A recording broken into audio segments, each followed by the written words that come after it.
আর বন্ধুরা, ঘর ফুডে আপনাদের স্বাগত জানাই। আজকে আমি আপনাদের সঙ্গে আবার একটা নতুন রেসিপি শেয়ার করার জন্য চলে এসেছি বন্ধুরা। তো বাড়িতে পনির ছিল, তাই ভাবলাম বাজার থেকে টাটকা পালং শাক কিনে এনে পালং পনির বানাবো। তাই চলুন এই রেসিপিটা আপনাদের সঙ্গে শেয়ার করলাম। আপনারা কিন্তু প্রথম থেকে শেষ অবধি অবশ্যই দেখবেন, আর ভালো লাগলে অবশ্যই একটা কমেন্ট করবেন, আর বাড়িতে অবশ্যই বানিয়ে খাবেন। তো চলুন পালং পনির বানানোর রেসিপিটা দেখে নিই। তো দেখুন, মার্কেট থেকে আমি টাটকা পালং শাক এনে পালং শাকটা ভালো করে পরিষ্কার করে ধুয়ে নিয়েছি, কারণ কাটার পর কিন্তু আমি আর একে ধুবো না। তো দেখুন, অনেকে পালং শাক সেদ্ধ করে বেটে তারপর পালং পনির বানায়। আমি এখানে কিন্তু পালং শাকটা একদমও ঝুরি ঝুরি করে কেটে পালং পনির বানাবো, একদমও আলাদা স্টাইলের।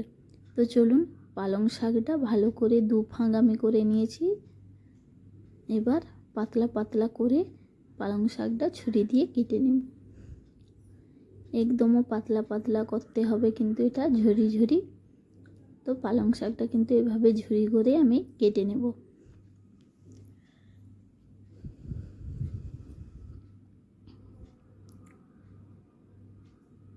তো দেখুন, পালং শাকটা আমার কাটা হয়ে গেছে। এবার এটা আমি রেখে দেবো। এবার আমি একটা পেঁয়াজ ভালো করে ঝুরি করে কেটে নেব।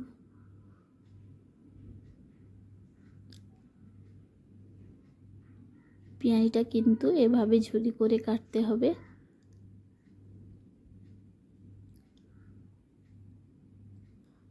তো বন্ধুরা, পেঁয়াজটাও কিন্তু আমার কাটা হয়ে গেছে। এবার এদিকে দেখুন, আমি এখানে একটু কাঁচা লঙ্কা, আদা আর রসুনের পেস্ট করে নিলাম। আদা ছেঁচার মতো পেস্ট করে নিলাম। আপনারা চাইলে এটা হামাদিস্তায়ও পিষে নিতে পারেন। তো দেখুন, তারপরে আমি এদিকে চলে এসেছি কড়াইতে তেল নিয়ে পনিরগুলো ভেজে নেব বলে। তো আমি এখানে 250 গ্রাম পনির নিয়েছি, তার অর্ধেকগুলো কিন্তু আমি ভেজে নেব আর অর্ধেকগুলো কিন্তু কাঁচা দেব। তাই জন্য দেখুন, অর্ধেক পনিরগুলো আমি ভালো করে ভেজে নিচ্ছি। তো পনিরগুলো আমার ভাজা হয়ে গেছে। এবার ওই তেলের মধ্যেই আমি 1 চা চামচ গোটা জিরে আর একটা শুকনো লঙ্কা ফোড়ন দিয়ে দিলাম, একটুখানি নেড়ে নিলাম। এবার এতে আমি একটু হিং দিয়ে দিচ্ছি। হিংটা দিয়ে একটু নেড়ে এবার আদা, রসুন আর কাঁচা লঙ্কার যে থেতো করে রেখেছিলাম সেইটা দিয়ে দেব এর মধ্যে। তো প্রথমে আমি পেঁয়াজ কুচিটা দিলাম না, প্রথমে আমি এই পেস্টটা দিলাম। এটা ভালো করে আমি তেলের মধ্যে কিন্তু কষিয়ে নেব। কষানো হয়ে গেলে এবার এর মধ্যে আমি পেঁয়াজ কুচিটা দিয়ে দেব। পেঁয়াজটা যে আমি ঝুরি ঝুরি করে কেটে রেখেছিলাম সেটা দিয়ে দেব। দিয়ে ভালো করে এটাকে ভেজে নেব। একটুখানি বাদামি কালার এলেই কিন্তু এতে অল্প একটু আমি জল দিয়ে দেব। দিয়ে ভালো করে আবার নেড়ে নেব। এবার আমি একটা টমেটো, দেখুন আমি এখানে 4 ফাঁক করে নিয়েছি, 4 ফাঁক করে এর মধ্যে দিয়ে দিলাম। দিয়ে অল্প একটু লবণ দিয়ে দিলাম যাতে টমেটোটা তাড়াতাড়ি গলে যায়। তো লবণটা দেওয়ার পর এবার এটাকে ভালো করে আমি কষিয়ে নেব। কষিয়ে নেওয়ার পর আমি এটাকে 1 মিনিট চাপা দিয়ে রান্না করে নেব, যাতে টমেটোটা ভালো করে মশলার সাথে মিশে যায়। তো 1 মিনিট হয়ে গেছে। তো টমেটোটা খুব সুন্দরভাবে গলে গেছে, আপনারা দেখতেই পাচ্ছেন। তো আর একটু ভালো করে কষিয়ে নিয়ে এবার আমি 1 টিস্পুন জিরে গুঁড়ো, 1 টিস্পুন ধনিয়া গুঁড়ো, 1 টিস্পুন হলুদ গুঁড়ো আর 1 চা চামচ লঙ্কা গুঁড়ো দিলাম। এখানে আমি যেহেতু 2টো কাঁচা লঙ্কা দিয়েছি তাই আর লঙ্কা গুঁড়োটা একটু কম দিলাম। দিয়ে ভালো করে এটাকে আমি মিশিয়ে নিলাম। এবার দেখুন, টমেটো যে গলে যে টমেটোর ছালটা বেরিয়ে গেছে সেটা কিন্তু আমি এটাকে তুলে ফেলে দেব। তো আবার কষিয়ে নিয়ে এবার আমি পালং শাকটা দিয়ে দেব। দিয়ে ভালো করে এটাকে একটু নেড়ে এটাকে আমি চাপা দিয়ে দেব।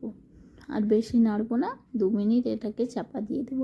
তো চাপা দেওয়ার কারণে শাকটা দেখছেন কত সুন্দর নরম হয়ে গেছে। এবার এটাকে ভালো করে একটু মিশিয়ে নিতে হবে। অল্প একটু লবণ দিয়ে দিলাম। দিয়ে ভালো করে মশলার সাথে পালং শাকটা কিন্তু আমি এখানে নেড়ে নিচ্ছি। দেখছেন পালং শাক থেকে কত সুন্দর জলটা বেরিয়ে গেছে। এবার এতে আমি 2 চামচ টক দই দেব। আমি এখানে টক দইটা দিচ্ছি কারণ পালং শাকের যে করবার যে একটু আলাদা স্বাদ সেটা যেন না লাগে, তাই জন্য এখানে আমি টক দইটা ব্যবহার। এবার দেখুন, সবাইয়ের বাড়িতে নিশ্চয়ই কাঁটা থাকে কোনো কিছু থেতো করার জন্য, তো আমার এখানে তো কাঁটা নেই, তাই জন্য আমি গ্লাসের পেছন দিকটা দিয়ে ভালো করে শাকটাকে আমি মিশিয়ে নিলাম। মিশিয়ে এবার অল্প একটু জল দিয়ে এটাকে ভালো করে একটু নেড়ে নিলাম।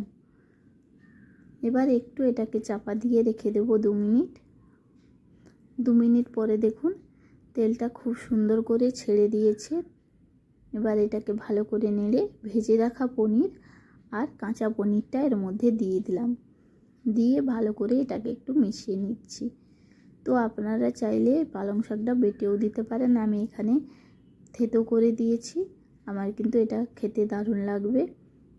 তো ভালো করে পনিরটা মিশিয়ে দিলাম, দিয়ে এবার অল্প একটু গরম মশলা উপর দিয়ে দিলাম, দিয়ে ভালো করে এটাকে আবার মিশিয়ে নিলাম। এদিকে দেখুন একটা আমি বাটি নিয়ে নিয়েছি, তাতে 2 চামচ ঘি দিয়ে দিচ্ছি।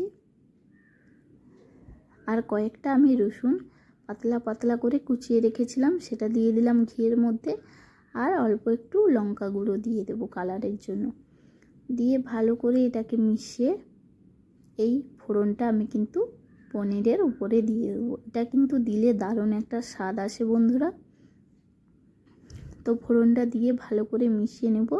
এটা কিন্তু আপনারা অবশ্যই দিবেন, দিলে কিন্তু এর স্বাদ একটা অন্যরকম আসে। তো ভালো করে মিশিয়ে নিলাম।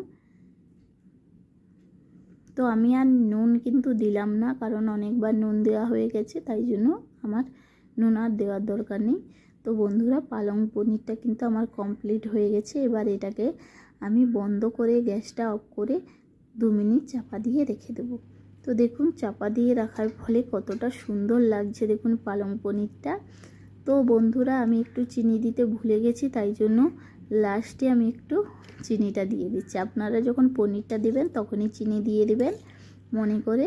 তো চিনিটা দিয়ে ভালো করে আবার একটু মিশিয়ে নিয়েছি, গরম গরম তো, তাই জন্য চিনিটা তাড়াতাড়ি গলে যাবে।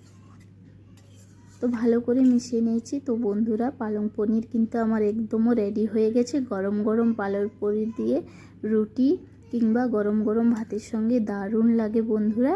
এবার এটাকে আমি পরিবেশন করব। তো যারা এখনও পালং পনির খাননি, কখনো খাননি, তারা কিন্তু জলদি এই পালং পনিরটা বানান, খেতে কিন্তু দারুণ লাগে আর এর টেস্ট কিন্তু অসাধারণ হয়।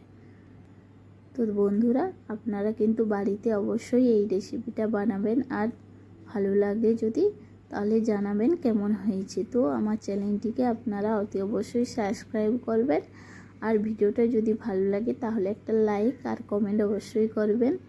তো আজকে আমার পালং পনিরের রেসিপিটা আপনাদের কেমন হয়েছে অবশ্যই জানাবেন। আজকের জন্য এটুকু, টাটা।